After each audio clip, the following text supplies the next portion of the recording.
Barry's script. This is the fourth episode of Real Brainless.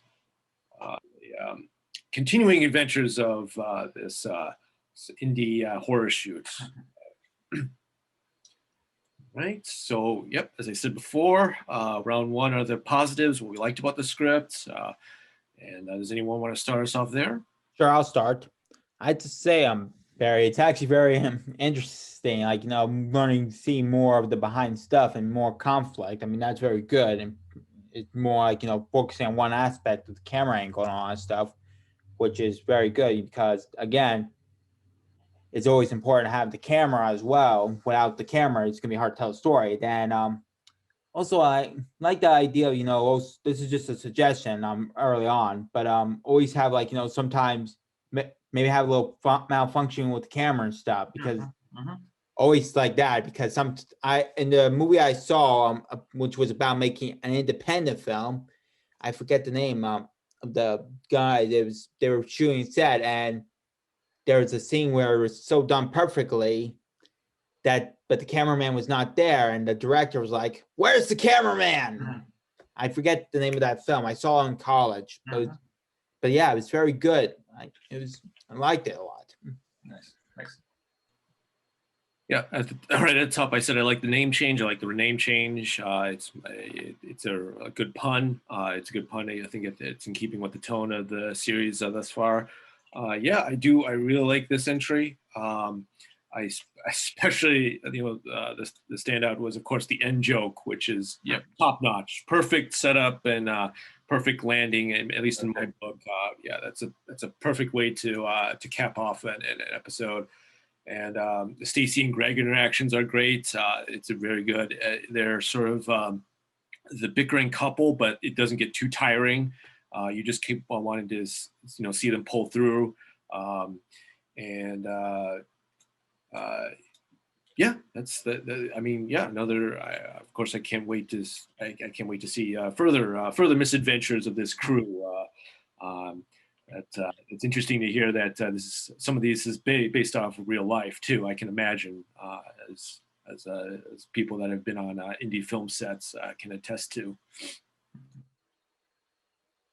I just want to say, Barry, I think this is very funny. I agree with everything that people are saying, and I think that end scene, I was shocked that it was a mom. For a half second, I said, "Oh, maybe the wife," and then you said the mom, and I just out of nowhere, and I just really laughed out loud. I think it's quite funny, and it just the dialogue is nice and natural and funny, and I really enjoyed it. Good job. Yeah, Barry. Go ahead. No, go ahead, Fred. I'll go after you. I just say you got some killer lines here. For the prostitute, while ballsy move to surprise the missus like this, laughing out loud. The flushing was so loud, I thought I would get sprayed. I mean, you just pepper the script with so many wonderful killer lines along the way. That I was laughing out loud. And the ending, phenomenal ending. I love it. Nice job, man.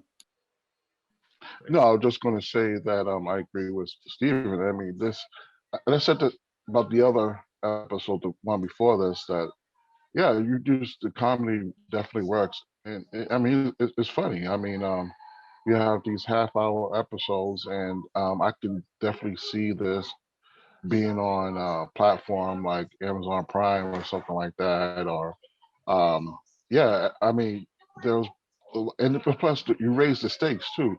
I mean, Greg kind of reminds me of a Ben Stiller, the characters he plays. He kind of remind me, kind of like this. The guy from Three's Company, what's his name? The actor, he plays that role, like kind of John character Ritter. a lot. Yeah, there you go.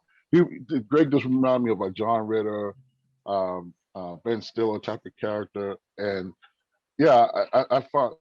I mean, like I said last time, and the same thing here. That's true. Is that a lot of funny stuff in here, man. So, I really enjoyed reading it.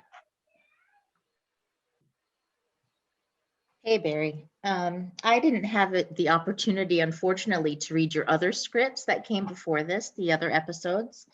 But I agree with everyone about how funny this was, and I loved the ending so much.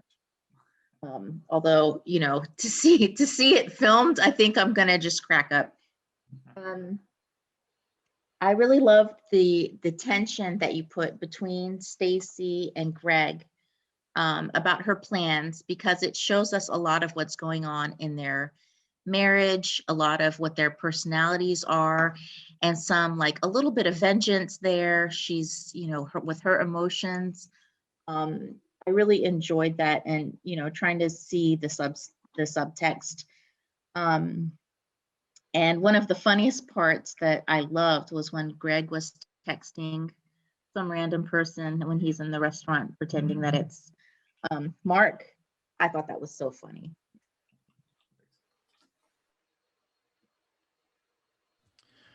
Yeah, I agree. I didn't get to read the other two scripts either, but I thought it was funny from someone who doesn't watch horror movies. And you're like, yeah, how do they negotiate these booby shots? And I thought my favorite scene too, like Irene was saying, was the one where Stacy finally decided to do it. And that showed a lot of inner character on both of them and how Greg sort of pulled back. So I was kind of wondering where that might lead him in the future, doing more compromising type shots with people he knows. So, and of course the ending was funny and it was all funny. And I'd like to read the script about the zombies going to the real wake too. So. Oh yeah, sure. And I just love the setting of the how the meetings are at the adult section of the video store. There's something about that just makes me laugh. And you probably answered this question already, but when does this take? Does it take place in the 80s, 90s? Oh yeah, you know what? I completely forgot that. It's not gonna. Yeah, in the beginning, in the first episode, it says 2002, and then I forgot. I'm gonna need to repeat that in the synopsis. Yeah, because the fact that there's still a video store out there in 2021, I think that's funny too. I don't know why it's I had funny. the same feeling. I think it's hilarious because actually when I go to work, I always pass by a video store. And it's like, no, seriously, I should take a picture to show you guys. It's like, this a video store? So when I read your script, it reminds me of that video store I pass by on the way to work every day. And I'm wondering what they're doing there.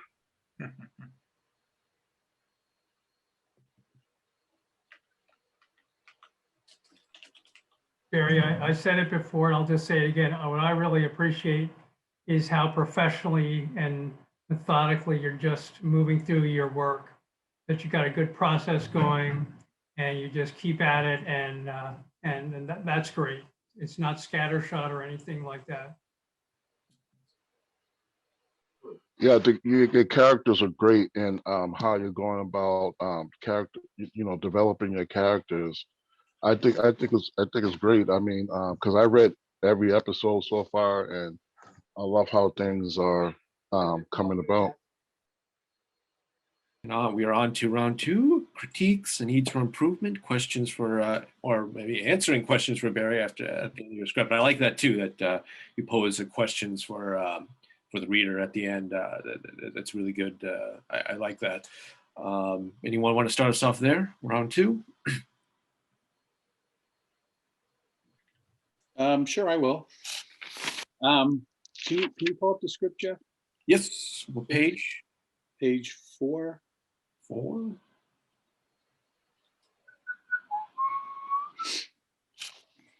Top of page or bottom, middle? It's Greg. It's some dialogue that Greg's saying. I'm not sure where it occurs on the page. Yeah, see if we can get it right in the middle. Right. You see it? Let's see.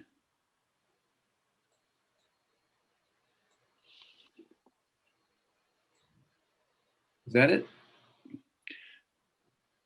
Greg says school shooting. Oh, there it is, right there. Toward the bottom, need to hold off school shooting.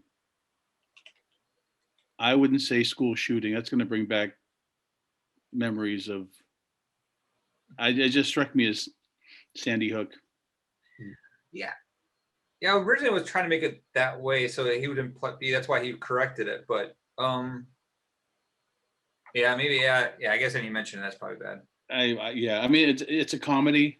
you're Yeah. doing, and this takes me right back there. And you don't want to mess up your tone with that. Right. Um, Gotcha. the scene between Stacy and Greg in the restaurant, Mhm. loved it. Here's a thought. Mhm. You got the toilet flushing in the background, which is funny. Okay, because you're hearing all this stuff. And then you've got them talking, which is good, but I think you need to throw in something else there a little bit just to keep it going. And I'm just thinking there's some guy in there who's having a hard time going to the bathroom. Very good. Very good. And you're hearing this groaning and this, this moaning. And then when he comes out, he says, "Don't order the lobster," or something. You need a little topper line there. But you want a little business going on in the background while they're having this very serious conversation about the relationship. And you want to offset that with the flushing toilet, and maybe it flushes first. He goes, "My God, it's like it's like Old Faithful." Again, something like that, just to keep that going in the background while they're talking. I think it'll get a laugh. I mean, it's a very serious scene, so I think you want to sprinkle a little bit of bathroom humor into there. Only the other thing I had was the posters going up, and it says may require nudity. Mhm. I'm thinking the Sheriff Ike, who's out gunning for these guys. I don't know. He may see that poster and just go ballistic. Just a thought, Gotcha. because he's on their trail. He wants to kick him out of town. Page 24. One last thing. Here's a line I thought you may like. It's from Dom, and he's talking about the woman and the banana. Oh, yeah.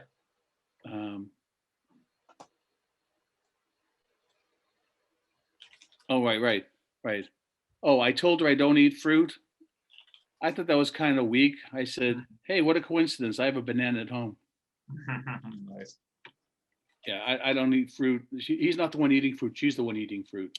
So what a coincidence. I have a banana at home. That's much better. Yep. Good job, man. I like it. It's Good. good writing. Yeah, I really do like the script. And the only question I have is, I know you said in the sort of the blurbs for the episode summaries that you did change the characters a little bit, because I agree, because I think Greg is I think Greg is different, and Mark is certainly very different than what, at least the stuff that you submitted. You said you changed it, rearranged, retooled the script a little bit, but I was just wondering what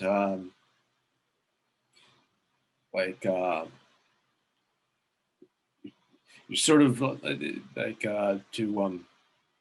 so how would you describe Mark's character? Yeah. now? So the problem I had with Mark was he didn't have a lot. I mean, why is he helping Greg?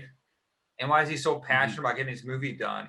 And I had this convoluted storyline, and I thought, and I took this class, and they read 10 pages of my script as part of the class. And the reviewer said, well, why isn't Mark a popular executive whose job's on the line? And so I said, oh yeah, okay. Because in Hollywood, they're known as not reading the scripts. So why don't we play with that? And so Mark pitches this movie, but he pitches the wrong script, which is his college roommate's script by accident. Doesn't really realize until he gets done with the pitch that it's completely the wrong movie. But they greenlight it anyway because Mark had just made this other hit movie. And so now he's of course got to tie some loopholes. Now, why is he doing a movie in a small town of Pleasantville? But yeah, I'm working on some of these loopholes. But yeah, I just needed to put something that made some more separation between Greg and Mark, and why is Mark interested in and the success of this movie. And I don't want him to be someone who's passionate about a horror movie. I want him to be kind of against the whole thing, but he's kind of forced into it to keep his reputation. But that was the rewrite there, and I have to go back and rewrite episode 1 and 2 to reflect that. I don't know. That was just one idea I had for that. Okay, gotcha. And to answer your question right at the end, is it too cringy? Well, I mean, sensibilities are going to be sensibilities, man.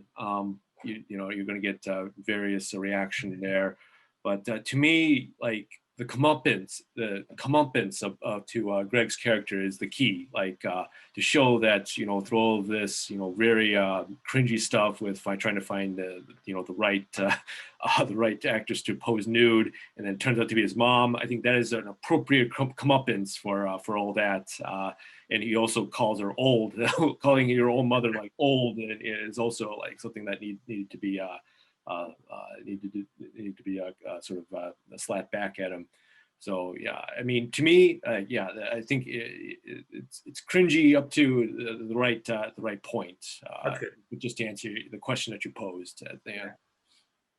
I had even more cringy before. I had Mark putting the makeup on his mom and without realizing it. And I'm like, okay, that's probably crossing the line. Yeah, I think definitely. I think it just works as is. Yeah. Yeah, that's good. That's good. It works as it is. I was making sure I wasn't crossing too much, even with the way it was. Absolutely.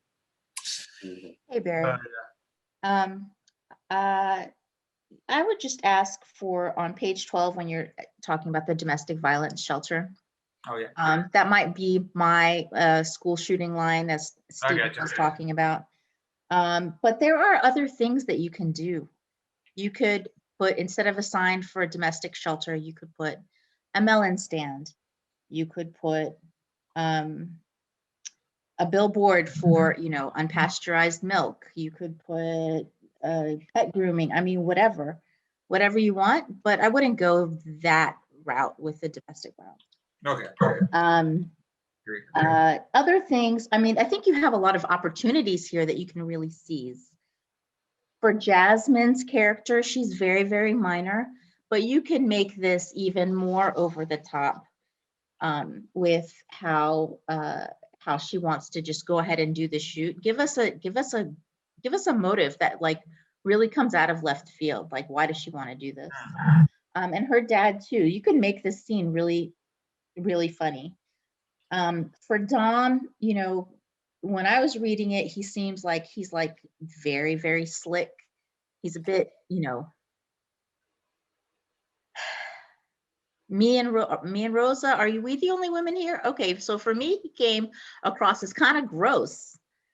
But if he had some kind of funny quirk, something really odd and obscure about him that gets in the way of his rapport with Greg or with his, frequent encounters with boobs, with his success with the women, with the film, anything that could make him potentially less annoying and more likable. If he just has some kind of flaw, and it can be really minor because he's also not a major character, but it's these minor characters that can bring you a good, like, hearty laugh, and then we move on to the next plot point. Gotcha. Quick suggestion. Yeah. He throws his back out during sex and he's walking in with a cane or something like that. So he's not as tough and strong as we thought he was. Nice. And then on page 32, when Greg is telling they have their argument and he's telling her, yeah, of course you can do whatever you want. Like, of course you can take your clothes off. I'm just your husband, but that's fine. If this is your choice you want to do, that kind of felt a little, I don't know if it was a credibility problem or if it shows that their marriage is so weak or his personality is so inept about like how to hold a relationship. It was kind of like, I had a lot of feelings and thoughts about that. I was a little bit sad for him, but also kind of like, where is this going? If is he really going to say that to his wife? Of course you can do whatever you want with your body in front of other people. I don't know. I felt uncomfortable about that, but maybe that's what you meant. I'm just telling you my reaction. Yeah, no, it's great. Love it. Yeah, that caused me a little pause too. Yeah. That right there.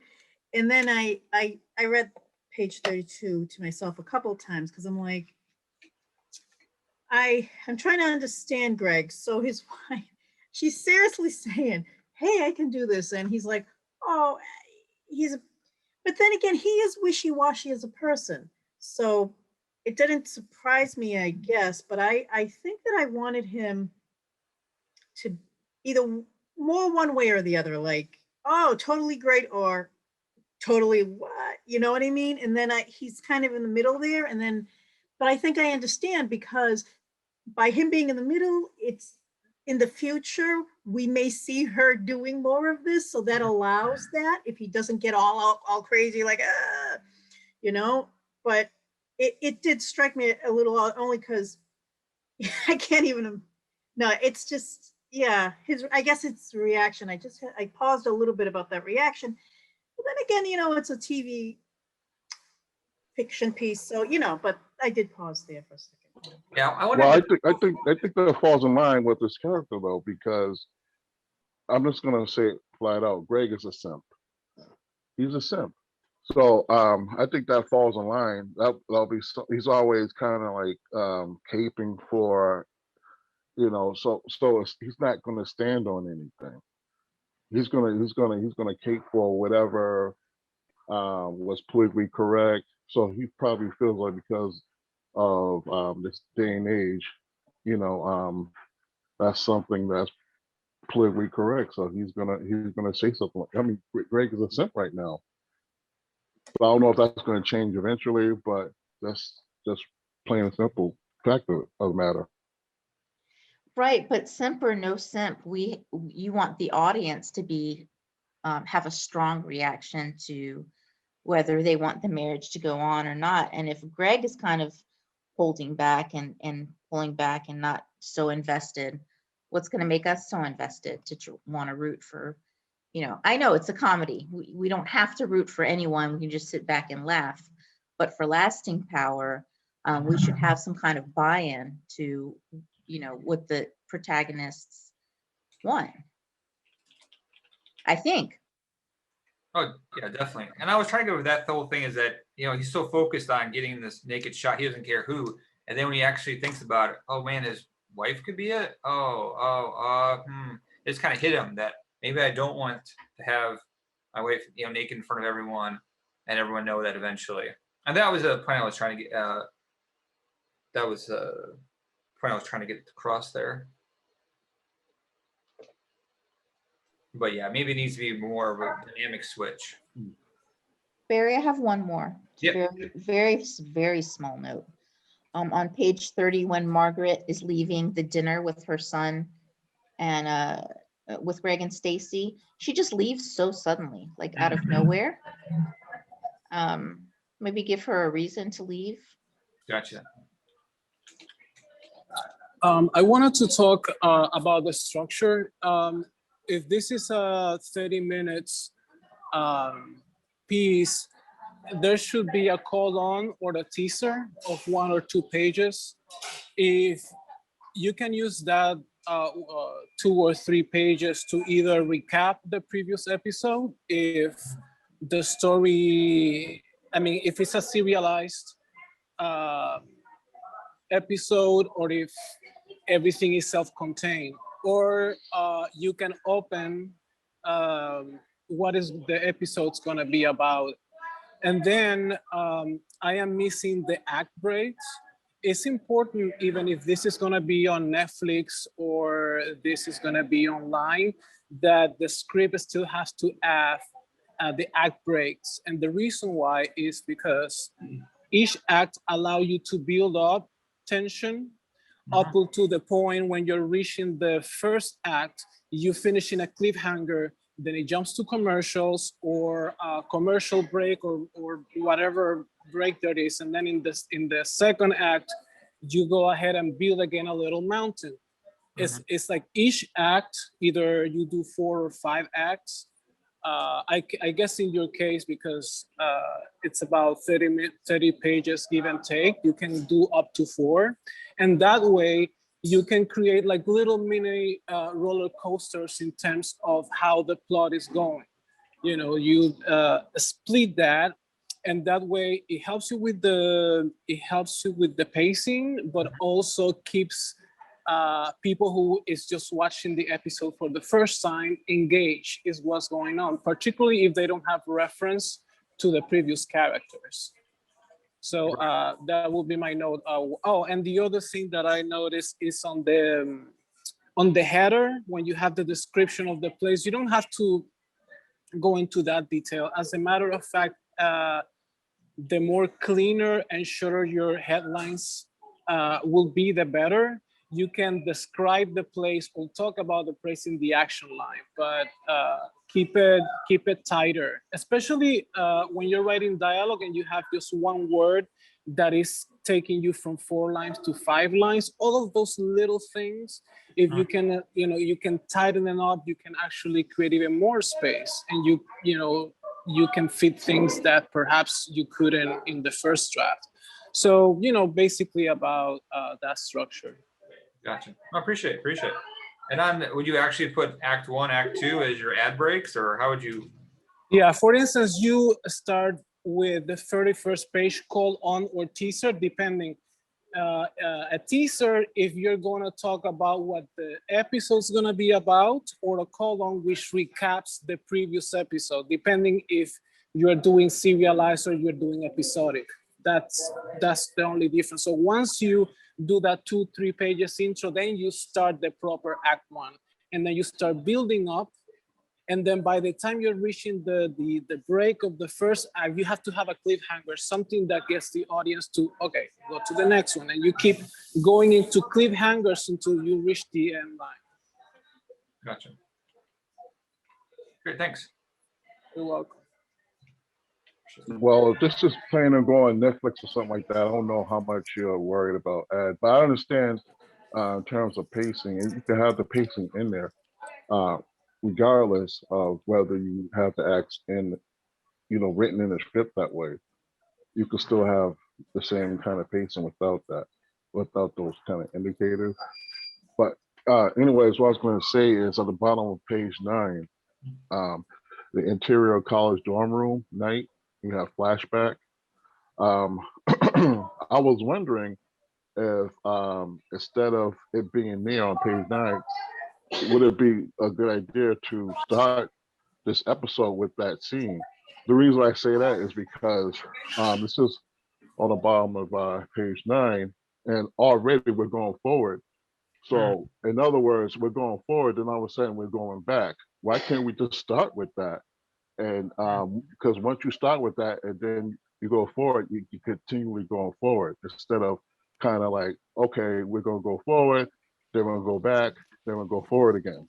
You know what I'm saying? Yeah. So yeah. So it's that, and understand the joke, and you're putting it out there, but it doesn't make sense in terms of the person's character.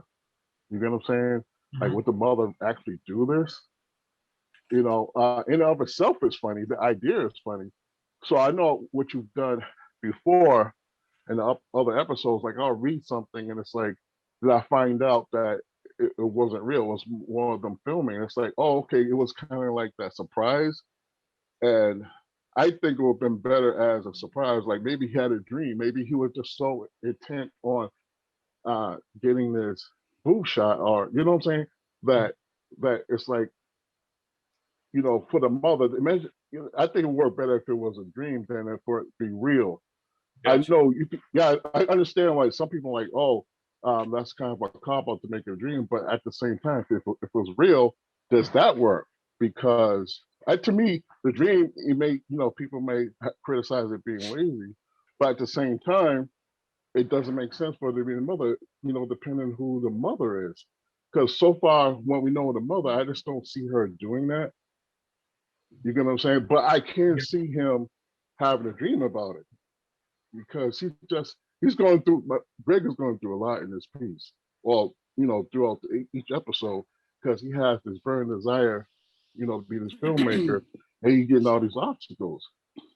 So usually when you're going through something, when you go to sleep at night, sometimes your dreams kind of fuck with you a little bit. Right. You know what I mean? So yeah. So that's what I have to say so far. Yeah, no, I probably said that better with the mom. I agree. Hey, Barry, I just have an idea, springboarding off that, right? Yeah. Just a thought. What if he shows up and it is his mother there? but the mother's brought a stripper, because not a prostitute, but a stripper. And she goes, look, I'm not planning on doing anything but showing you what, you know, whatever. So the mother is the one who went and got the stripper, Gotcha. because not a prostitute, because they go to a strip club, right? They do, yeah.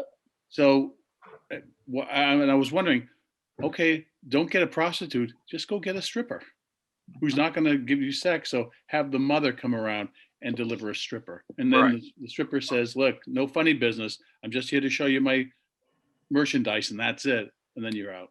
Just- Yeah. Yeah, so yeah, And the stripper's 80 years old. Mhm. Oh yeah, you could Right, these small town strippers, you need to watch out for them. well, actually, the not that I should distract us, but the actual real storyline was that we actually tried getting someone from a strip club. We tried getting a list of we got a whole price list of what people would do, and ended up that this person came at the last minute, and the makeup artist just threw off her shirt and said, "Film me," and that was the opening of the movie. That was the real movie that I shot in Kentucky. But yeah, it was a huge ordeal trying to find someone in Kentucky to take off their shirt for a movie. Imagine. So Barry, how sympathetic do you want Greg to be? Especially this sort of new turn for him. And like, I kind of understand, but the discussion that Rosa and Irene brought up, it actually made me think of something else. So I'm just, question, how sympathetic do you want Greg to be? That he's trying to get his relationship back together again, or sympathetic that that is the wife wants to be in there. Well, yeah, just sympathetic, like that is a good point. Yeah, do we want Stacy to be with him after all this, after all that? Well, that's what I got. That's a constant balance from. I mean, I don't want to make it sound like, why is Stacy staying with Greg if it's a constant having all these conflicts all the time. So yeah, I want to keep them together at least for a while, but you know, that's always going to be a tension. I think Stacy originally liked Greg because she liked the idea that someone's chasing after their dreams, and that inspires her. And that's why she sticks around, even though she doesn't really have a strong dream maybe of her own that's creative, but she always had a very strong career. But in the back of her mind, I think she always wanted to be with someone that brings out her more of her dream-like career. I mean, her more of her dreams that she always had it when she was a kid. It's been kind of just, you know, shoved down because of her career. And so I think that's why. And it's so I made him married, so it's a little tougher to break him up. Gotcha. But yeah, so I think that was kind of the goals I had there. But there's always, I always wanted a conflict there, and because everyone's kind of against him. So the instance I want to bring up is on page right at the bottom of 2021, the first sort of exchange with Greg, you know, kind of threatening to end it, you know, to end the shoot because of Stacy's sort of her stipulations, and like it's funny on one end, but also like if you really do want these two to be together, to me that's really like emotionally manipulative. Well, saying that, well, you have a few, you know, Stacy has and rightfully so, she has a couple of things that she doesn't. I'm trying to find the right. Where is it? It's oh, sorry, it's at the bottom of 2122. That's right. So he does the texting Mark thing, you know, the fake texting Mark. And yeah, to me, it is funny on one end, but also like if you do want Stacy and Greg to be, that's very emotionally and manipulative in my book. Yeah, I agree. That's to go around, well, I'm just going to give up my dream because, you know, I know that's not how he probably wrote it, but it can come off like he's really, he's juvenile. Like he's just trying to, he's trying to like put this like undue pressure on Stacy because of something that's frustrations with the shoot, which, you know, understandable. But at the same time, if you do want these two, you know, if you're rooting for these two to kind of continue on, I think that's something that maybe needs a little bit tweaking.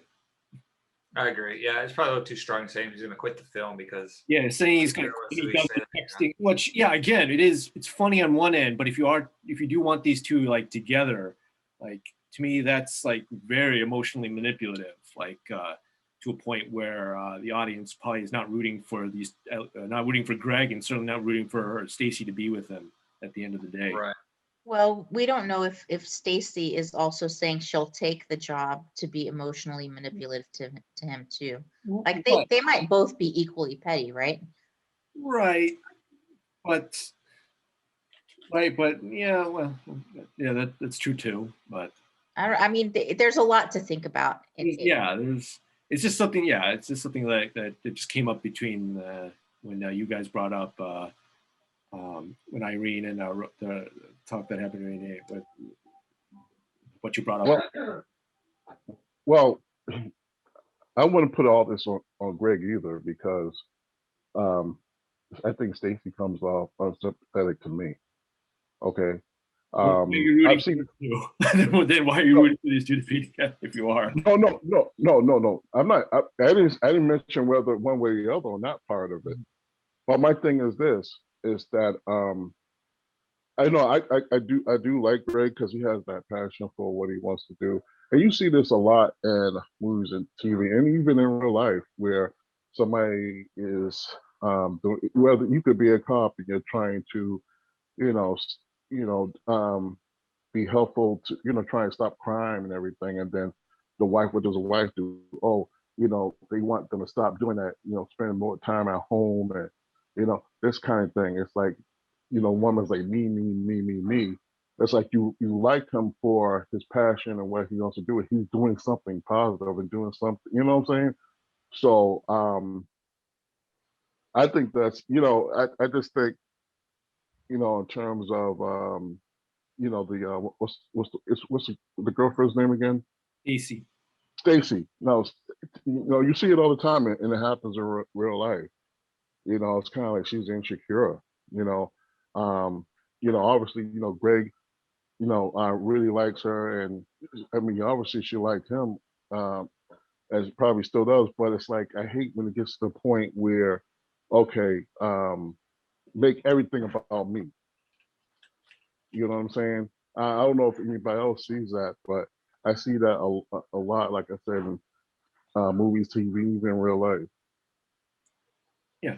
I mean, there's blame to go around, but at the same, that's why I asked Barry, like, how sympathetic do you want these characters? Because then do you really want to continue seeing Casey and Greg, like, sort of work it out? Or do you just want to kind of put them down the road towards, separating because it's not working out?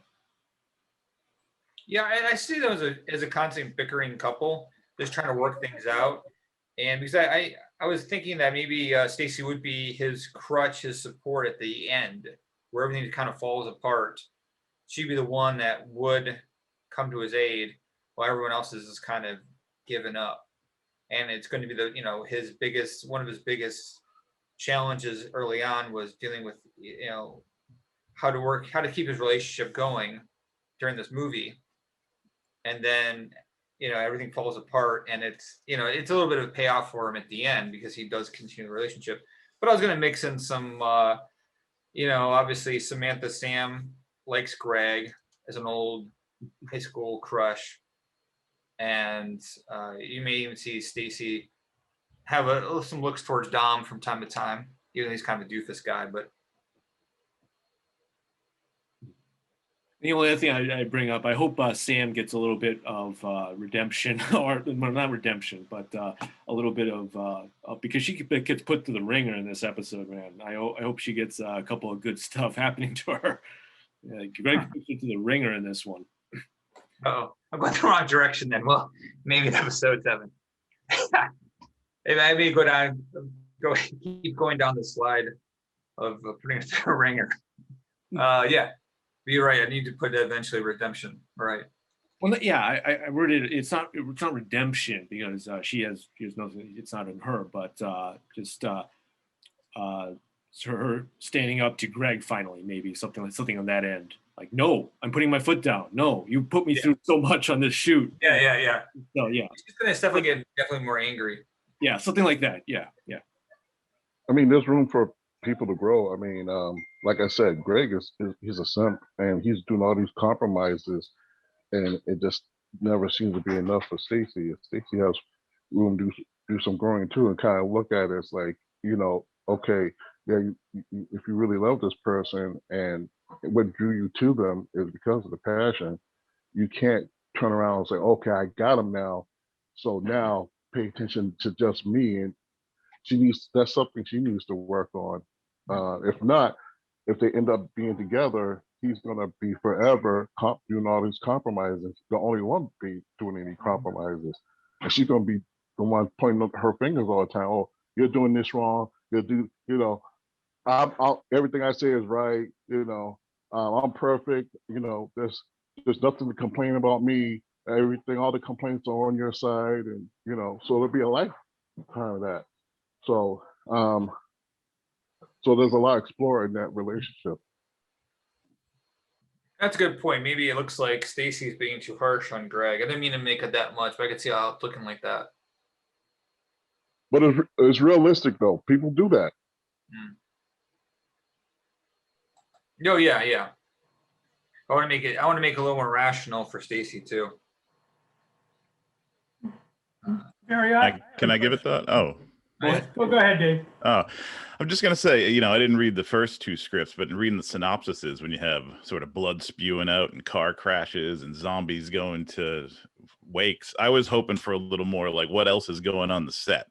We stopped and talked about boobs for 30 minutes, which was funny. And I think that ties into what other people are saying. I think that's an opportunity to weave in some of these stories and lives of the other characters, maybe I've watched too many Simpsons episodes or Arrested Development, but I see like all these people bringing all these different storylines to the set. And I was wondering what else was going on the set other than who's going to do the boob shot.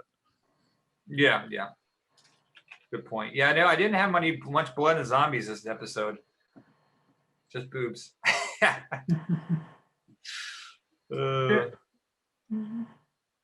Barry, start keying off what Dave and others have been saying. I keep thinking that this is going to be like an ensemble sort of series, and that we're going to see a number of characters and follow them throughout the whole thing. And what I'm getting too much of is really Greg and Stacy. Yeah. It's one plot line. You can make Greg as unpleasant as you want him, or they've got issues over. That's fine, but I don't want to look at it all 30 minutes of the show. I don't want it to be the dominant. So, just as an example, and to realize a crude example, if this was a story about big boobs, and we're trying to find the boobs, you got the Greg and Stacy take on what this might mean. And then the plot line is Mom, who hears about the whole thing. Instead of being a third act surprise, she's like considering it the whole time. Somehow we just get this sense that it's really intrigued her, and we're watching her. So we're watching the whole ensemble through the whole thing. And, I don't really want to watch Greg and Stacy fighting for 20 minutes of a 30-minute show. It's just not, and I don't think you need to, because you can keep it going. I think you can make your point and all that, but I think you should have like 5 or 6 characters and just keep tagging. They don't have to be in every show, but maybe it's the dad who had the car. Everybody liked him when he stepped up with his car, for example. Did you ever watch Trailer Park Boys? No. Well, I don't know if there are any Trailer Park Boy fans here, but it's a Canadian comedy set in a trailer park. It's pretty good, and while there are 2 leads in it, you get there's a whole sub. As each episode going, you can see the different. It's just a funny show. First of all, you should just watch it. It's damn funny. But it's just like any sitcom. It's like a lot of sitcoms that, Frasier. Frasier is the dominant lead. He's the lead. We still want to know what Niles is up to. Daphne, Dad, except the rest of them. And I keep wanting this to happen, that I'm following, that I'm beginning to develop this sense of the world of who's on the set. You know, there's got to be, why isn't there a blustery actor who's just completely full of himself and keeps starting to walk off, or, some theatrical moment that your lead actor or lead zombie, whatever it is going to play. And it just totally goes against, because you're just playing now with all the people you might, and again, I think you want to build an ensemble rather than just a Greg and Stacy focused story, because it's just too much. It's too much of one thing with just the two of them. Absolutely. Yeah, I agree with that. Yeah, no, I agree. And I think we talked about this before. This is episode 4, so I'm still kind of like anxious to see more about the stoner, So I do like Greg and Stacy, but I would like to also see some of the other characters as well. I mean, you can go. I mean, the whole thing about the concept is there. It's there. We're filming a horror movie. It's a look behind the scenes. Okay, now it's up to characters. You want to populate it with as interesting an ensemble as you can, and have fun with them. Just maybe write an episode where, whatever it is, the other characters, and then at that point we start to go, okay, now, and we start to get anyways. That's it. Oh, great idea. Great idea. All right. Yeah, Barry, as everyone has pointed out, I think your dialogue, at least the comedic writing is very spot on. It's very good. I wholeheartedly agree. Expand out. Yeah, let's see other parts of this production because, I think all of us were expecting sort of a huge ensemble sort of piece about how this all comes together and everything. And I'd love to see an episode, where the Greg and Stacy show is sidelined for something else. I'd love to see that. I'm interested to see how you rewrote the characters in the previous episodes. So if you want to put those revisions up, you are free to. But but as is, we'll continue with this series as long as you feel up to submitting them. This has been huge help, guys. I really appreciate it so much. This is such a valuable feedback. And if you guys have any further, ideas, feel free to email me. It's in the script. So, appreciate it, guys, so much. Thank you. No problem. No, it's great read, man. Oh, definitely. We need more comedic scripts. I like most of the scripts that we got, but we don't have a lot of comedy writers. We have a lot of dramatic and horror people, but we don't really have a lot of comedy writers. So you're a comedy guy, Barry. Very good. We're returning to right now.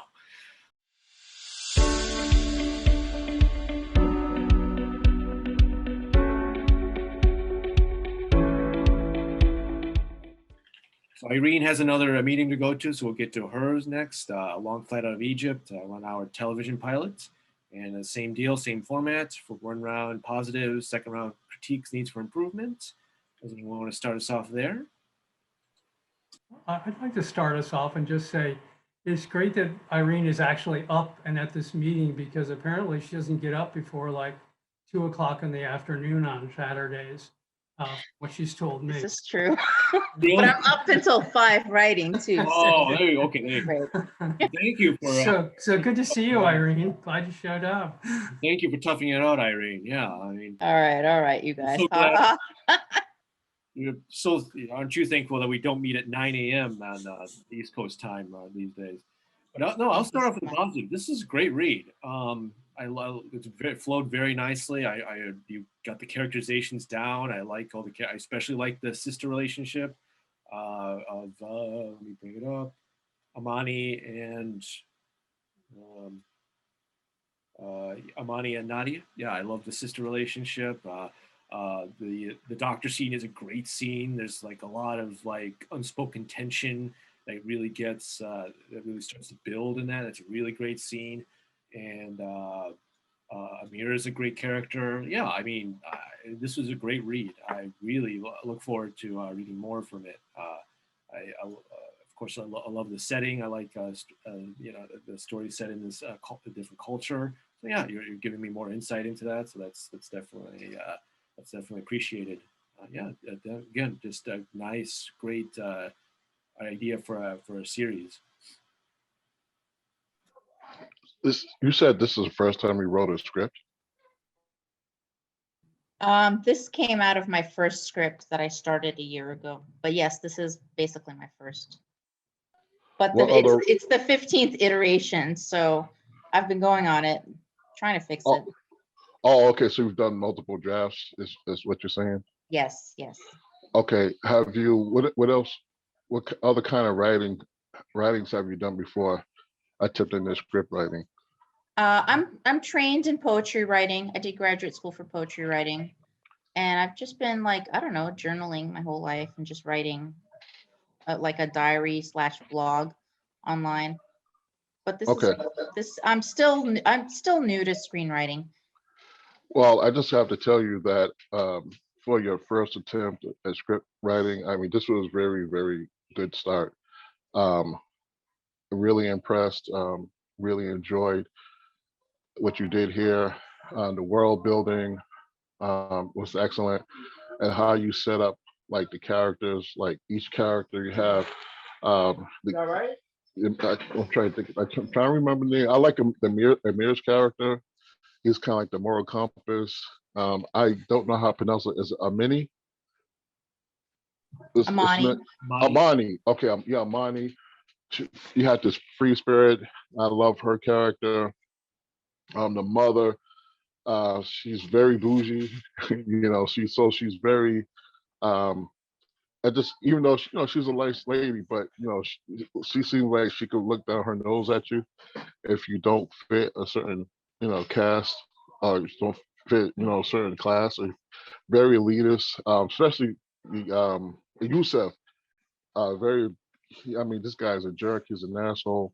So you have all these different characters, and you have this setup for all this potentiality for all this drama, and so on and so forth. The dialogue was spot on. Your formatting was immaculate. So I'll just say overall, I loved it. Thank you. Yeah, I have to agree, Irene. I appreciate you introducing us to a world that I'm not familiar with, and I really got a good sense of the customs, the rules, what to do, what not to do. All your characters have a different voice. They're all distinct, and I appreciate that. And I love the doctor scene. I thought that was an outstanding scene. So nice job all the way around. Thanks. I agree. I think it's beautifully written. I love the dialogue, and as everyone's saying, the characters and shedding light on this world, and it's beautifully written.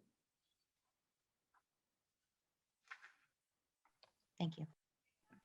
Yeah, just to go on what they're saying, it's interesting. Actually, my favorite part of the script is you're adding subtitle, a different language into it, and I feel like that's always good sometimes to mix it up a bit, because people can not read it, but also they can see that sometimes it works great.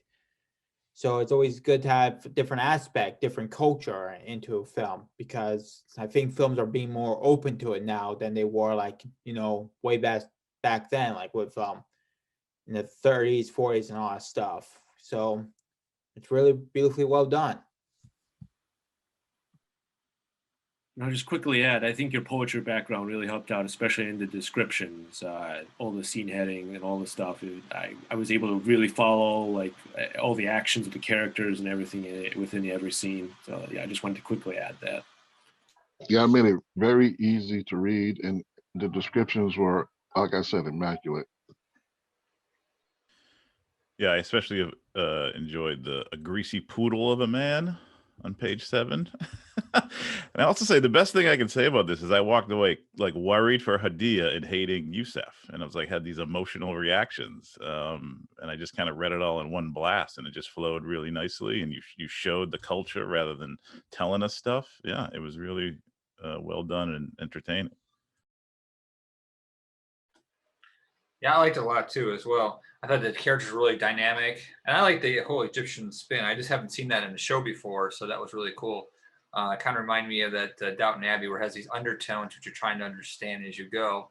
But yours is much more dynamic. You could easily fall asleep to Downton Abbey, so it's good that yours is much more dynamic. And I liked the good buildup of Amir and Yusuf. Very good. Irene, I read a slightly earlier draft of this many months ago, and I can see that it all coming together, and it's flowing very nicely. And congrats! We look forward to seeing how this thing unfolds at last. My favorite page is page 10. I just love the way you talk about Nurse Layla, and then you describe the doctor, and it's just this lovely, Hadia wears an ill-fitting gown, her own luxurious silk scarf rubs against her neck, and then he enters, washes his hands, his own methodical nature shows. It's just, the descriptions are just just lovely. Yeah, I could definitely visualize everything. Yeah. It's just very cinematic. Right. Yeah, I have something to add. Yeah, I loved it as well. One of my complaints was, once I got to the end of Act 2, it was just the end of the script, because I kind of hoped that although we discuss only 30 pages at once, those who want to read the whole thing should have the option to read the whole thing. So yeah, I just wanted to see where this goes. And the character of Yusuf, has been written well. I hope he becomes some more than just the villain, because he seems to be an extremely rounded character. It reminds me of a character Russo in House of Cards. Like, he was presented as the douchebag in episode 1, but in the finale we're kind of rooting for him. So I don't know where you're going with that, but this is a great start. And I also underlined this dialogue that I really liked when they are going to see the girl Nadia, and she asks in subtitles, do you want cola, hibiscus tea, or tamarind? And I was expecting an immediate answer to that, but Yusuf is like, true to his character, is like, he interjects with his own question, what kind of medicine do you practice? And then Ahmed replies, yeah, he politely replies to his question, and then to Nadia as well. So you kind of expect on the nose, question answer kind of dialogues in a lot of amateur scripts, but all these nuances make me feel that I'm reading something that is very deftly written. And of course, the opening scene was a really gut punch, and to start, to go in the non-linear direction, and then do the reception the next day was, I think, a good choice. And I have kind of a corny compliment that I wrote in my notes, if you want to hear it. I wrote, I couldn't help myself, but I wrote, this script is going to make Irene famous. Sorry. That's fine. Thank you. No needs. Yeah, great. Your first MASH note on it. All right. All good with round 1. Prince? Want to say something, Fran? Yeah, for the next round. Next round. Okay, gotcha. Oh, you're teeing up. I see. Okay. But I just want to make sure round 1 is all set, all settled. Going once, going twice. Round 2. And France, you want to start us off with needs for improvement? First of all, I wanted to commend you on covering about this topic, because it's important that we, because I have also written a film about domestic violence and child abuse, so I understand the mission of the piece, and for that I commend you. In terms of pacing, I have an issue in terms of that, because it's so rich in description. I think you can scale it back and still be effective. Because when you go too heavy on description, it slows the pace of reading. Also, I was a little bit confused in terms of whose story is this? Is this Yusuf's story or Hadiya's? Because when you open on the first page, the very, very first image is on him, and then we switch to her. I assume that this is her story, and I find that she's a bit of a passive protagonist. Things are happening to her, and she is sort of like, we see what's happening to her, and then we switch on something else, and then we see a little bit of her. Other characters, I'm sorry, other characters are seem more strong than Hadija, which I believe is the protagonist, especially Yusef. And if this story it's about Hadija, I would like to see a progression of how Hadija is before the events leading up to her marriage, to see what is Hadija before the trauma and how is Hadija after the trauma. So we can establish a point of, this is our protagonist, this is the inciting incident that would be either the marriage or the first night together. And then we start exploring how that character changes and we can follow her, because I am paying attention to other characters, and Hadija, who should be, I'm paying attention to her. I'm kind of like missing her. And pretty much it will be about establishing her more as this is her story, and also scale back on the description so the reading can flow a little better.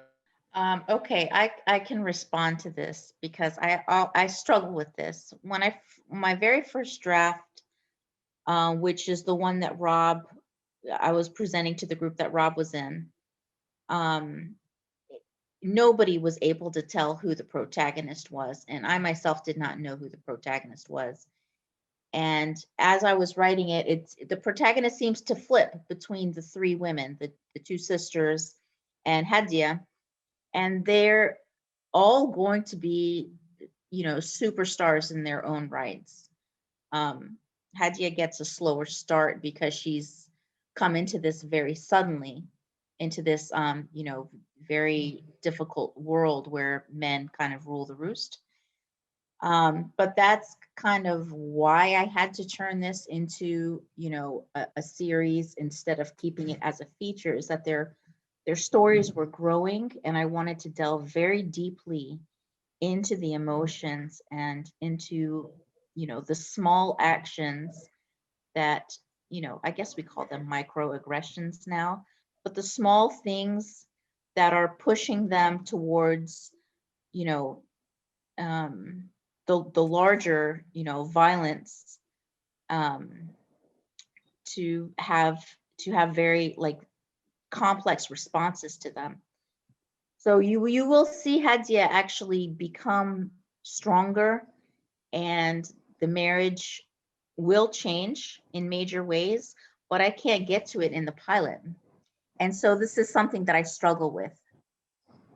Well, it is important that, because here's the thing, if I will be a reader, I don't know you, this is not a workshop, and you're trying to, I don't know if you want to have this produced or you're gonna, trying to put it together yourself.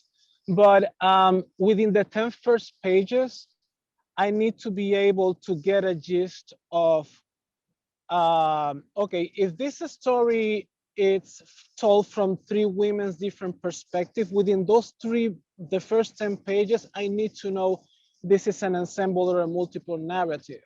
You can put, or rather, you will have to establish what is the normalcy of these three women, and then see the catalyst, the thing that makes them go into the journey.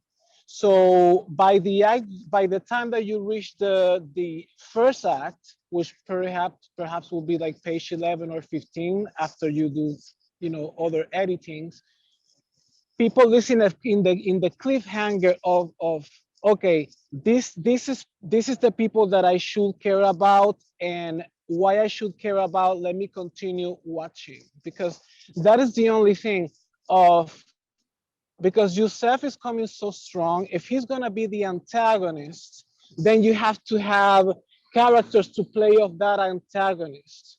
You understand? Like the antagonist plays the part of stopping the protagonist or the different protagonists of obtaining what they want. So if Yusef is clearly that, you have to put them in just a position so they can play off each other. Otherwise, Yusef just come across as, okay, he's the bad guy, we don't like him, and we kind of have to put up with him until the second act. You understand? So if he is the way he is because that is going to play into what the protagonists are going to be doing later. So the purpose of each character have to be very clear.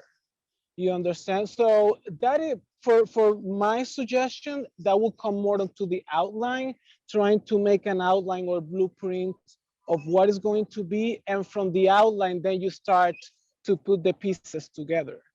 You know, but then again, different writers have different processes. For me, outlining and making beat sheets works better, so I am not lost when I'm actually piling up on the writing. Okay, my thing, I just want to respond to everything you're saying. I would agree with a lot of what you're saying if it was a feature.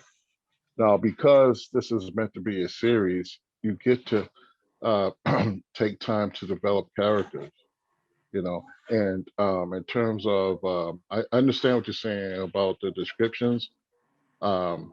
Maybe cut it down. To me personally, when I was reading descriptions, I knew somebody was going to mention that, or potentially somebody could mention that.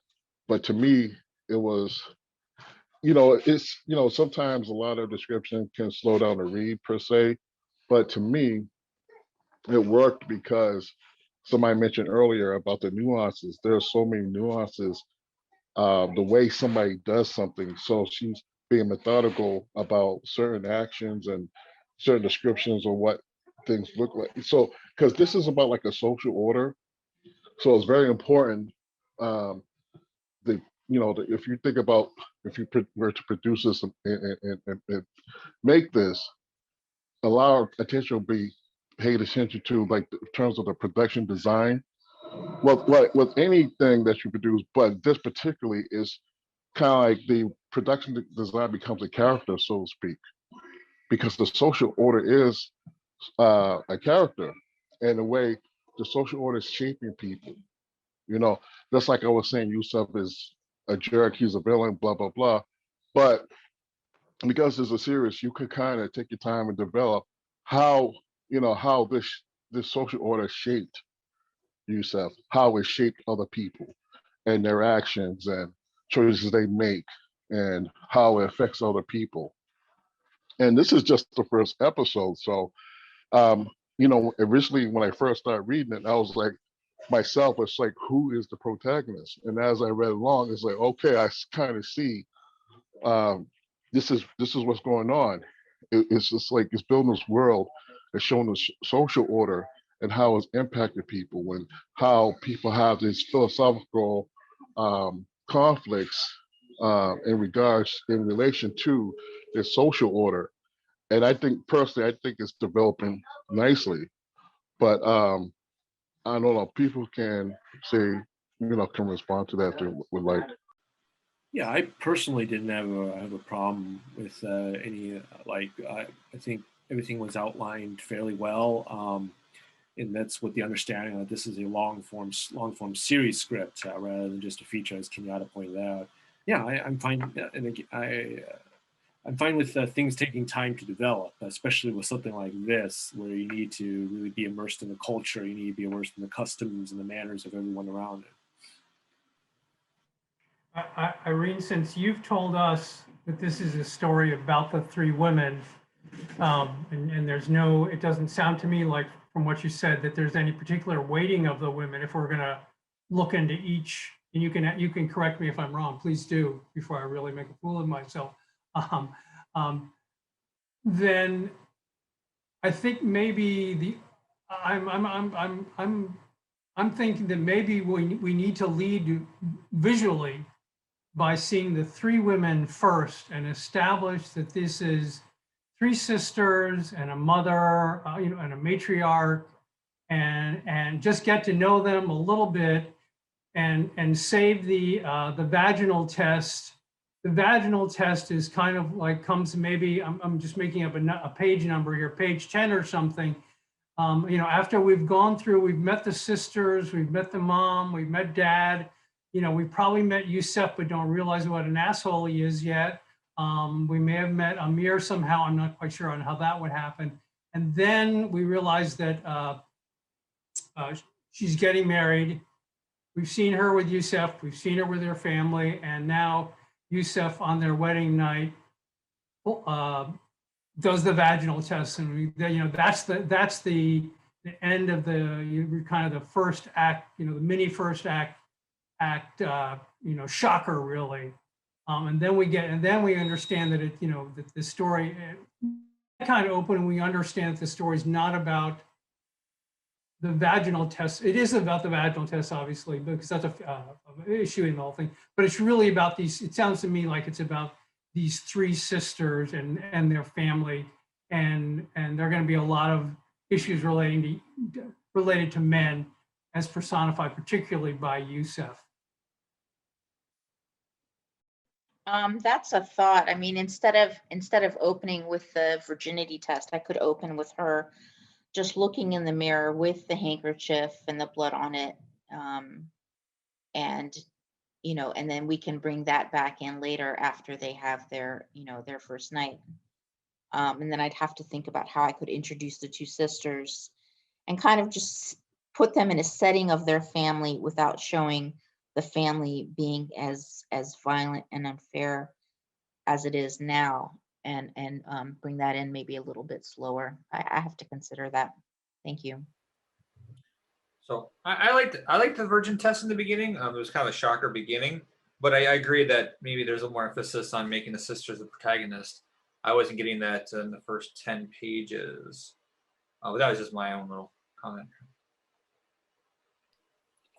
Jeff, can we call up the script? I just had the timing of things kind of threw me a little bit here. It's flash forward. Flash. Oh, okay. Yeah. The words flash forward. Just a second.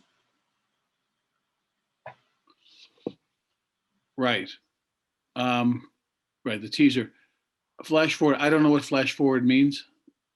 We're already in the bedroom. So that kind of threw me. I don't know if you need flash forward there, because flash forward is like a flashback, only now we're flash forwarding something. So I don't think you need flash forward there. It just kind of threw me. I put it here because this happens before the virginity test, but the virginity test is not a flashback. I mean, sorry, before their first night. Excuse me. Let me say this again. They have their first night, and then there's the virginity test at the end of their first night. But I start with the virginity test, and then I go back to Okay. Which the you can wedding. do, then you can do, let's see, page 2. What you can do then is you can do a text, and that says earlier that evening. Okay. You just write the text earlier that evening. Okay. Okay. You can't really have a flash forward if you haven't. Yeah. One. I mean, there's nothing. You to haven't flash. established anything. Yeah, right. Exactly. Be careful. And again, I don't know what the school of thought is. The word continuous right there on page 2. I think all you need to do is just say bathroom. We'll know it's continuous. Haidita gets out of the bed and walks to the bathroom. Bathroom. She stares at a reflection. You mean as like a mini slug? Exactly. Yeah. Because the action's continuous. Again, all that text we're reading is going to slow the reader down. So it's just walks to the bathroom. Bathroom. Haidita stares at her reflection in the gilded. Okay. Yeah. We already know we're in the villa. or it's an interior, and so we She's- don't need any of that stuff. She's already heading into the bathroom. Whoop, there she is. Boom. So just kind of be mindful of that. The other thing is when they're having sex, it says the first night of sex is brief. Show it.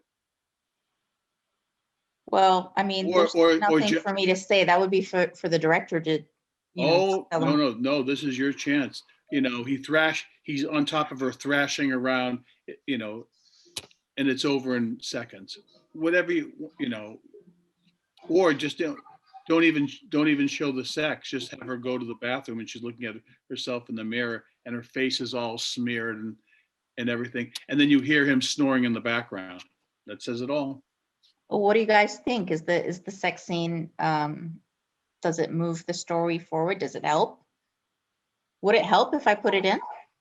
Well, to me, it was implied, because when you said the sex was brief, I kind of visualized it. So like, I personally didn't have a problem with it. I implied it because this is something I don't have an opinion on, either Well, to put it in or it's not the- to put it in. It's the timing, right? The virginity test, and now their first night of sex is brief, and then he's mechanical and aggressive. I don't know how much time has passed. That's the only thing. Yeah.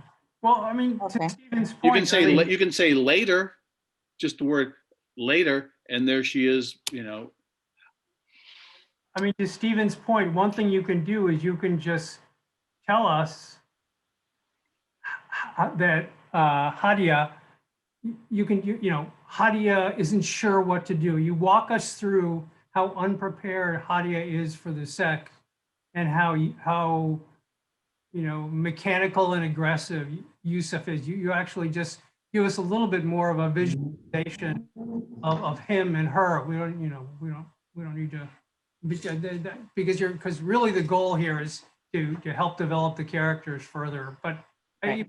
you're saying the same thing. It's just maybe they're, maybe or she can say, work it. "Be gentle, please be gentle," and all of a No, sudden he's he's not going to say that.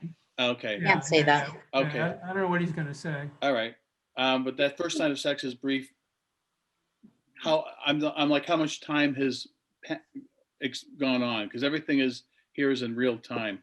Okay, I'll work on it. Okay. Depends on how much you want to work out, bring Yeah, up, really is all it boils down to. yeah.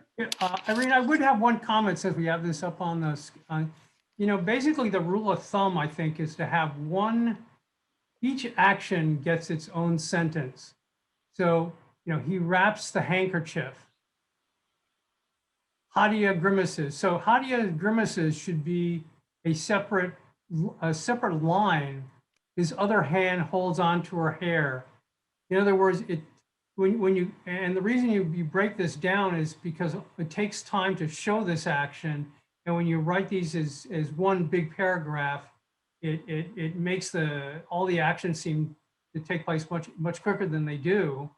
And from just from a reading standpoint, it makes it a little bit harder to read. If that was 3 sentences, you say, okay, bump happens, bump happens, bump happens, boom. I did not know that. Yeah, and when you put it all in one paragraph, it makes it seem like a wide shot when you're thinking about when you're watching a film and what the shots look like. But when you separate it, like Rob is saying, when you separate them, it's like an individual shot. So like a close up or what have you. The advantage of doing it that way, Irene, is that by breaking it into a sentence and say, a lot of people will put close up or insert or those kinds of, long shot, those kind of, where they actually, are point blank tell you what kind of shot that the writer wants. You could just say, bottle label, the mountain in the distance. If you can break up the action that way, and you can call the shots without ever having to have an overt stage direction or director's direction. This is the shot you're calling. But really, you want to have this thing broken down into sentences because It just takes time for the action to play itself out. Okay, thank you. I'll do that. I did want to bring up one topic. I mean, I love the fact that this is really showing the Egyptian culture. To me, I just wanted, I don't know if it was too much. I felt like it was sometimes it was drawing me out of the characters because I was trying to catch up with the whole Egyptian culture. To me, maybe it was a little too much as far as describing things like a brain sandwich. I didn't know if brain sandwich was a good thing, a bad thing.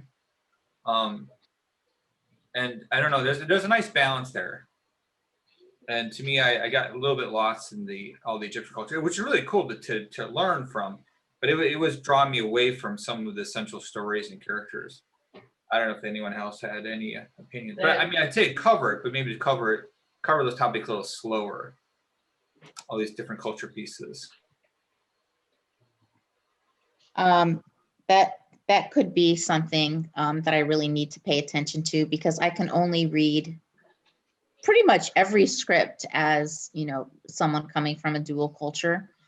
And it's hard for me to understand, you know, so my intended audience for this would be people in the US who don't have a familiarity with Egyptian culture. So it's, you know, I do need this kind of feedback.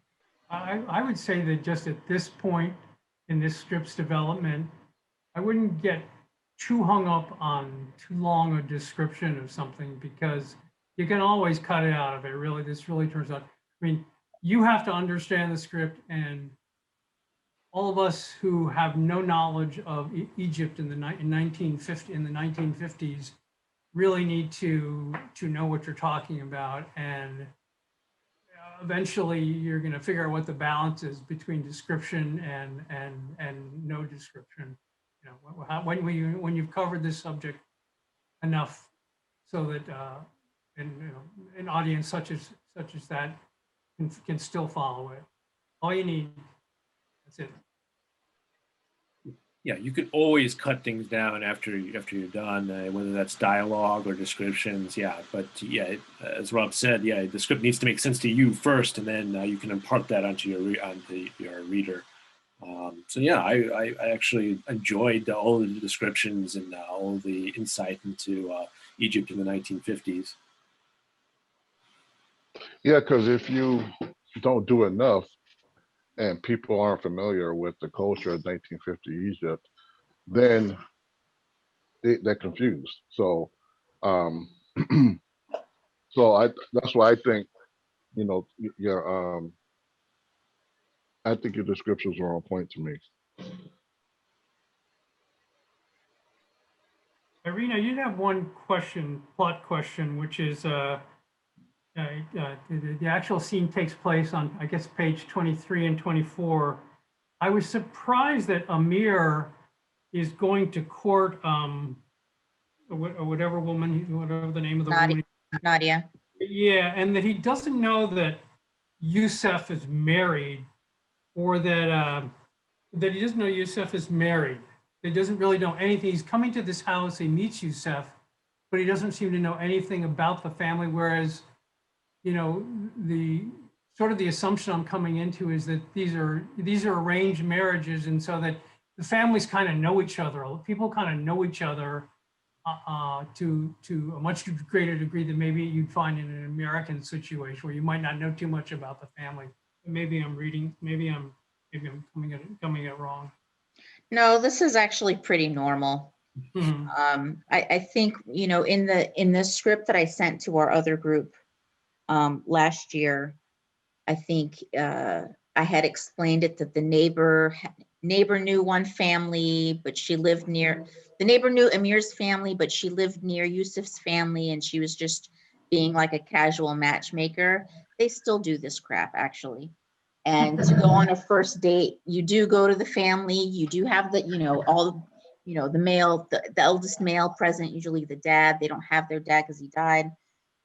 And he had to bring his uncle with him because it would be very shameful for him to come to a girl's house. I mean, this is all very cultural stuff. Maybe I have to explain it somehow, and I don't know how I would do that. if it would be in the action lines or dialogue, but this is very Yusuf is different. married, right? Yusuf is married to the woman, to the sister of, Yeah. yeah, No, Yusuf is married to Hadia, the one Mhm. who, you know, can't have children, and she's, right. but it's okay that so Amir, when Amir comes to the house, Yusuf's already there. They don't discuss his family at all. And because in Egypt, the kids will live with the parents until their marriage, you know, even adult children live with their parents, even until now, unless you have to travel very far for work. It's all kind of normal that he just assumes that Amir is there, you know, there because he lives there. Okay. And I noticed too, from a cultural perspective, you said that's still going on today, that culture. Yeah, unfortunately. Yeah. Well, I don't know Not how all the unfortunate, time. Not all the time. to be honest with you, I don't know how unfortunate it is compared to American culture. But there are other parts in Africa too, that, because I know some Nigerians, so it's not just Egypt. So all that's foreign to America. I mean, America, we're just all over the damn place. But I know, you know, it sounds like a negative. I mean, I guess there's plus and minuses when it comes to kind of like that, you know, those cultural, you know, rules and everything. But here's kind of like, well, all over the place. So I don't know how. Anyways, yeah, I think once, like I said, this is a series. So once, you know, you take your time to develop characters, you know, when we're learning the cultural nuances as you go along, and whoever's watching can have patience, and, you know, I think everything comes out. Just be patient, and, you know, people just have to be patient. I mean, I think a lot, to me, it's entertaining because I want to, I want to, you know, see what happens next with the characters. So it wasn't, like I said, I had no problem with the pacing whatsoever. Irene, you know, as we're just thinking back to Barry's script series that he's doing here, and the idea of what the teaser does there, you know, in what you could do is use the teaser portion of each episode again to set this, to ask the question that the episode is going to focus on. Instead of us showing, for example, moving to the bedroom and the vaginal, the virginity test, you know, you have the question posed of whatever. I'm not really sure how to phrase it in this example. You know toxic masculinity in Egypt, or, you know, something like that. And then the rest of the episode really explores that, and each individual episode, the teaser is used to suggest what that is. Especially if it's going to be asked, if this is more, if this is going to turn into an ensemble piece with the three sisters, then I don't know, just throwing it out there. Yeah, no, I think what I have to do is what you suggested earlier in the teaser, is to explain that this is the women's, you know, this is all focused on the women, and how their lives are affected by the men who, you know, control or support them. And that'll be, you know, the question of the episode will be, you know, who are, you know, how do these women interface with the, you know, the guys at first? Let's introduce them.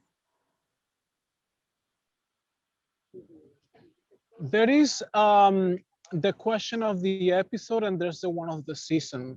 I think that it will be successful. Be very cognizant of what you want to tell in the first episode, and when you want to tell by the season. Yes, there are things that need development, and we are not going to get everything on the first episode.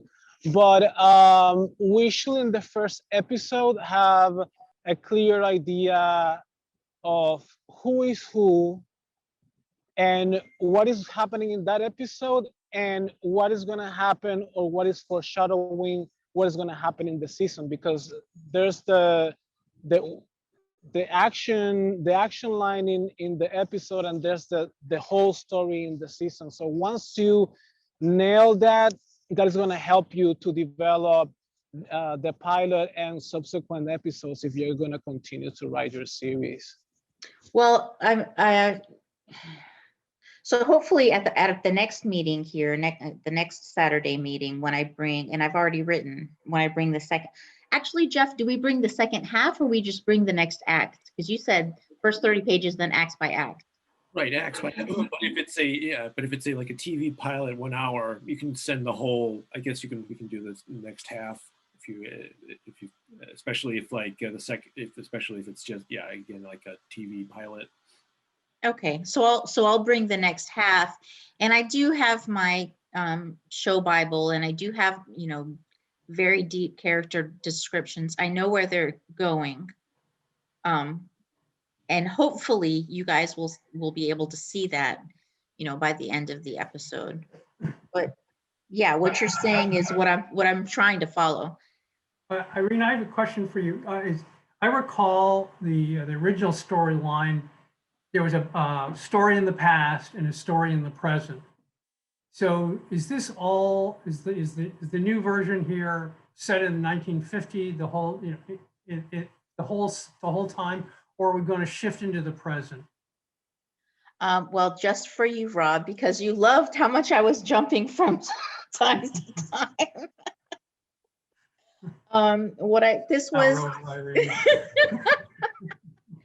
It was originally set in the 1970s, and I moved it back to the 1950s in Egypt because that was, right before the Egyptian Revolution. Okay, yeah.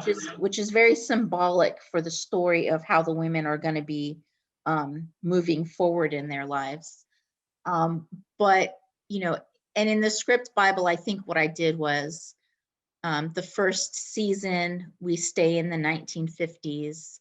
And then in later seasons, if it ever goes into production and it gets renewed, then we can watch them as they immigrate to America and as they have their kids and have their kids raised. But I'm not bringing any of them definitely into the first season. Okay. I think we do have to move on, but unless somebody has any parting words with it, going once.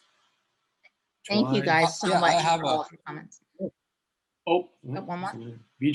I just have a question about Yusef and Miss Grace. Quick question. I actually don't understand why he throws money at her. I thought that they were having an affair in the bathroom. Right. There's no love involved. He's just having sex, and she goes along with it.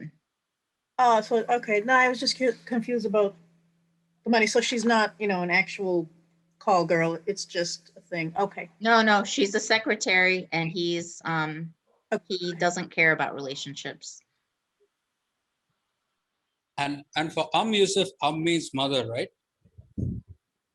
Yeah, means mother. Yeah, somebody had a question about that earlier.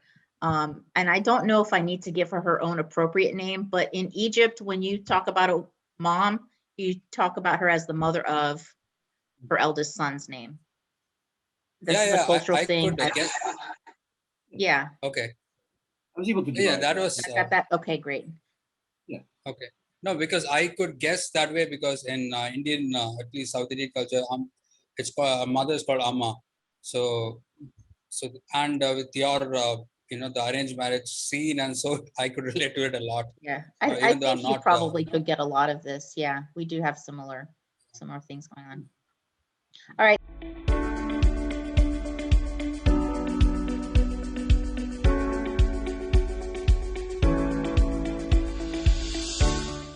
Okay, now down to one. Last, certainly not least, Victor and Elizabeth. A new take on the Frankenstein story by Rosa.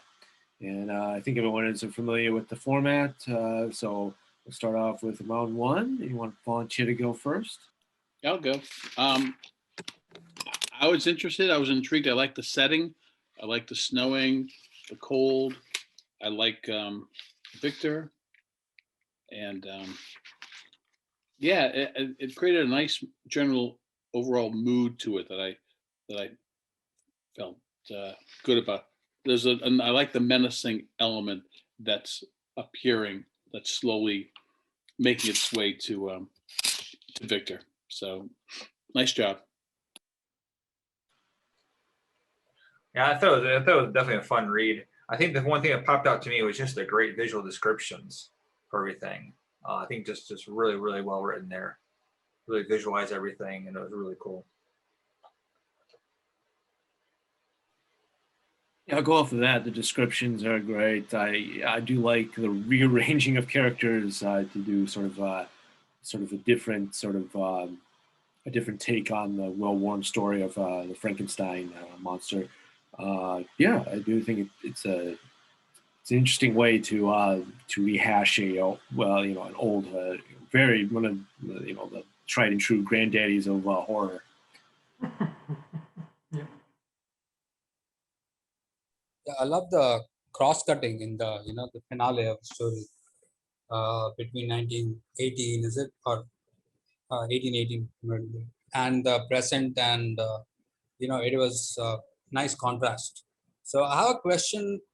You might answer this later, but does Victor know that does he know that he's a reincarnation of the creator of Frankenstein, or is that suggested, but he doesn't realize that yet? So that's mine. I think he realizes it. Oh, the reincarnation of Mary Shelley's Frankenstein?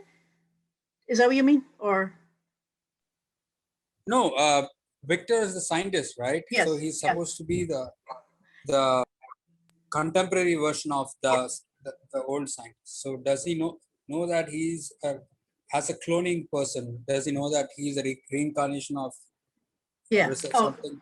Yeah, he does. Yeah. Yes. Yeah, I think the idea of using the Frankenstein story is great because it just gives you this underlying base that everybody who's ever watched a movie can relate to. Okay. It's got legs. There you go. It's got leg. All right. You all set with first rounder? I'm just saying, I liked how it started. It really, I felt like I jumped into something that was already going on in a good way, and it just kind of sucked you right in. Those two characters. So I thought that was really well done. Right. Round two. So I'll just start off. I didn't get the intercutting. I didn't understand quite what was going on with that. So I didn't know if there were like parallel events or was something happening. I couldn't quite grasp like the back and forth aspects. Like I didn't know where we were by the end of the script, which is I didn't know if we were in the past or we were in the present. I kind of got lost in between the intercutting. Yeah, for the present day, I didn't write present day. I just wrote New England morning, whatever. I didn't. But for the past, I wrote 1818. But I didn't do present day every time for the present day. So I could add present day so that we know it's present day and then we know it's 1818. I didn't do that, but that's a good idea. Maybe I didn't get the intercuts very well either. But it seemed like some of the dialogue was very like old English, not old English, but seemed like it was early century dialogue. But then they talked about cell phones and had swear words and cars. And so I think maybe I either missed the intercuts there, or maybe the dialogue wasn't matching the time, or I don't know. Maybe I think I probably just missed the intercuts. Do more present day, I guess I didn't. It just said like tragic love, and it just seemed like Shakespeare or something, I mean, Yeah, I know what you were going for, but I think what you were trying to go for it sometimes is it's not straightforward, and it's when something's straightforward, it's a lot easier to format. But what you're trying to do is a little bit trickier. So maybe if there's a movie out there that's kind of doing similar to what you're going for, if you could read that script to kind of see how that's formatted to kind of help make it more clear. Because I had the Yeah. same issue as well. But I understand because I know when I write a lot of things, it's I struggle like how to format it in such a way where it's made clear, and I'm still learning that now. So just throwing that out there. What I gathered was that were you trying to do like the original Mary Shelley's Frankenstein, but and also this contemporary? That's what I was trying to. I didn't know if that's. I thought maybe that was one thing you were trying to do, but I was just kind of lost as to exactly the reason why. Yeah. Rosa, the same comment I said to Irene, I'll say to you. Every action gets its own sentence. And so Yeah. big chunks of action and just, when it's, first of all, you can't even read a whole block. Once it gets back 4 blocks, it just becomes impossible to read. But secondly, you want to just make us visualize every action that happens in this story. Make it real simple, real straightforward, easy to follow. You'll also get a better sense of how long it is, how long your script actually would take to film, roughly. Let me ask you, which is the intention of this piece? You wanted to portray the monster's point of view, or you wanted to portray Victor's point of view? Well, neither. I wrote this because I'm working on a full-length script and I got stuck on page 46. So whenever that happens, I take a day and write something else. I write a poem, a short story, a play. So I was stuck 3 Saturdays ago and I wrote these 10 pages. So I think from this, though, I will get some visuals and things that will help me on my full length. And whatever ideas are kicking around in my head from this will probably inform the full length. So that's basically why I wrote it.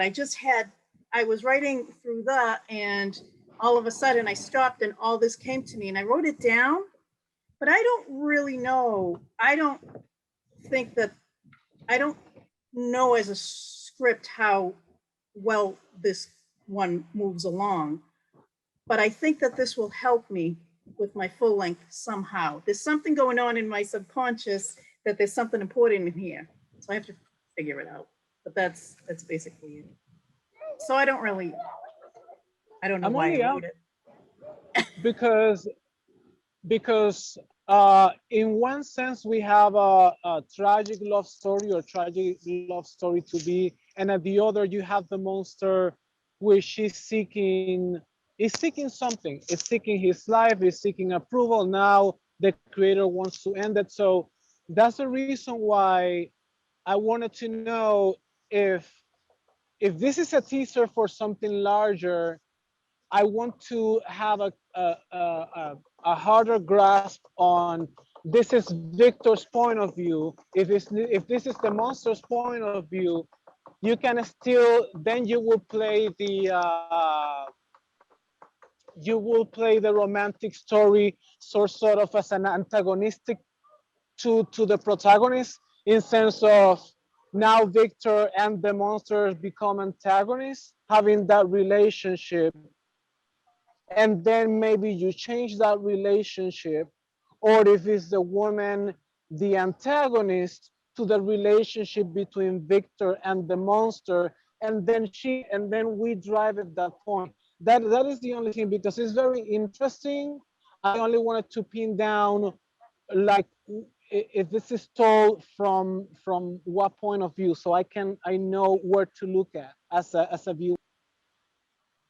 Yeah, that makes sense. Yeah. Yeah. Hey, Jeff, could you call up the script, please? Page 3. Top of the page, middle of the page. It says Victor Vio. Victor Vio. Yep. It'll bring it up.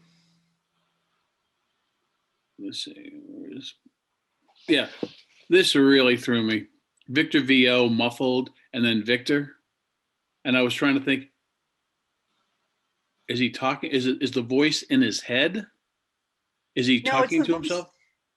In the past, he actually said that line. So we hear it here and then he physically repeats it as it comes in 1818.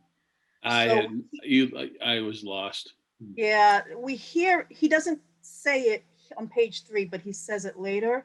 We just hear it on page 3 as a voice in his head or something. We hear it as a So, voice in his head. Is it his But he voice? speaks. Yeah, but he speaks the next line. But Right, we right. hear the voiceover is the thing, the voice in the head that we hear, but he doesn't say. Right. So I don't know how you'd write that. Internal voiceover, Yeah, and something then like that. something, Yeah. and then the next line would be to Elizabeth, Yeah, that makes sense. something like that. Yeah. On page 5, you've got Henry in the classroom. Yeah. I think you have a really good opportunity for Henry to be much more confrontational.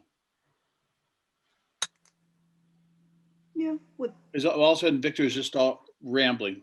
He's yeah. and the monster's pounding at the window, or he's hearing the monster in his head, I think, or something. Yeah, he is. He is. in his Okay, head, yeah. so you got that going on, and then you have Henry just pushing and pushing and pushing.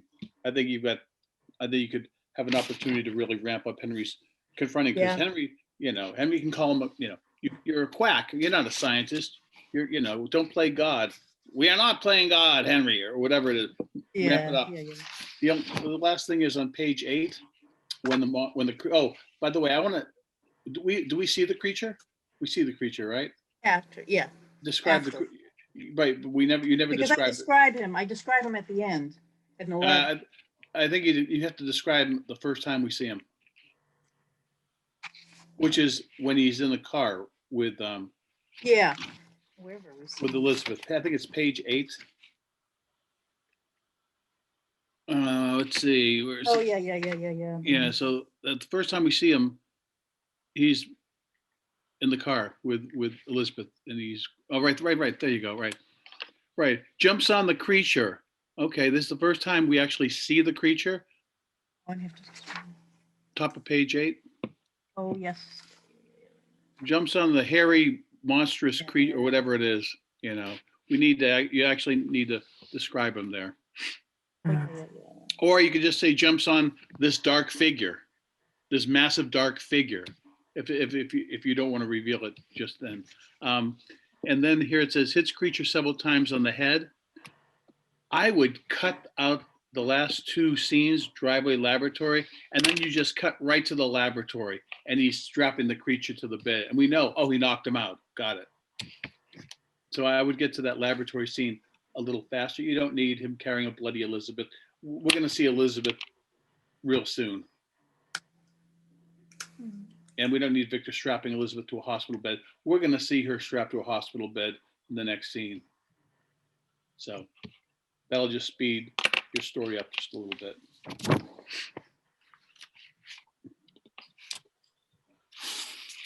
Or you just change the sequence. Maybe you keep with the jumping on the creature, carrying Elizabeth, cut to him giving Elizabeth the syringe, and then go to the creature on the tied down to the gurney or whatever it is, and because that takes us right into the Frankenstein, story exactly, and we don't have to cut back to Elizabeth. We know where Elizabeth is, maybe.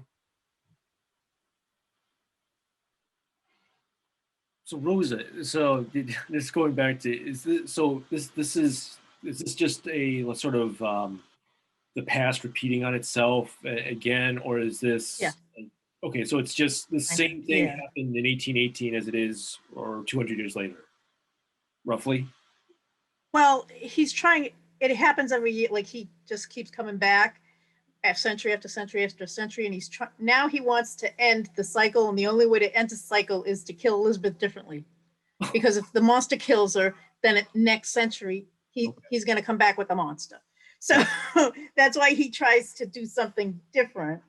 but he doesn't have the courage to actually kill her, so they're Right. doomed. But that's kind of how I see it. Groundhog Day may be the most influential Yeah, movie yeah, of the modern era. yeah, Um, yeah. There was that there was that slasher movie with the Groundhog Day element, Happy Death Day, that came. It's the day keeps on resetting for her because she gets getting killed by the slasher. I think think, if you're going on the direction of having a Groundhog's Day, it would be good that in the first pages we have some clues of something is off. So by the time we get to the page when this is revealed, it all makes sense. Because if you just like, because I didn't have idea until that point that was what's going on. I was just like, he thinking about the past, remembering maybe he's immortal, like he wasn't reincarnated, that wasn't 100% clear.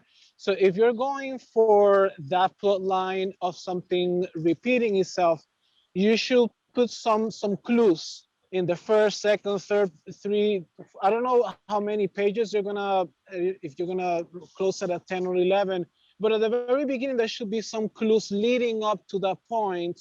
So then when we get the reveal, it all makes sense. Because people is always looking for clues.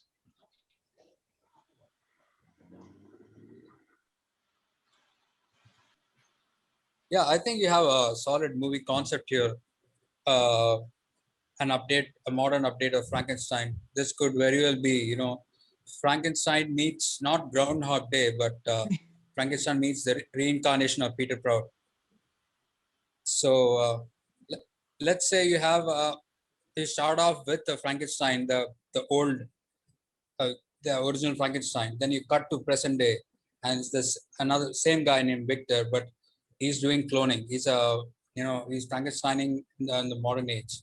So after you cut back and forth, and after a point, let's say the monster from the old story escapes, and it shows up in the present, and all the way you have clues. All these voices in his head are basically clues that he is a reincarnation, but he doesn't feel he has to decipher it.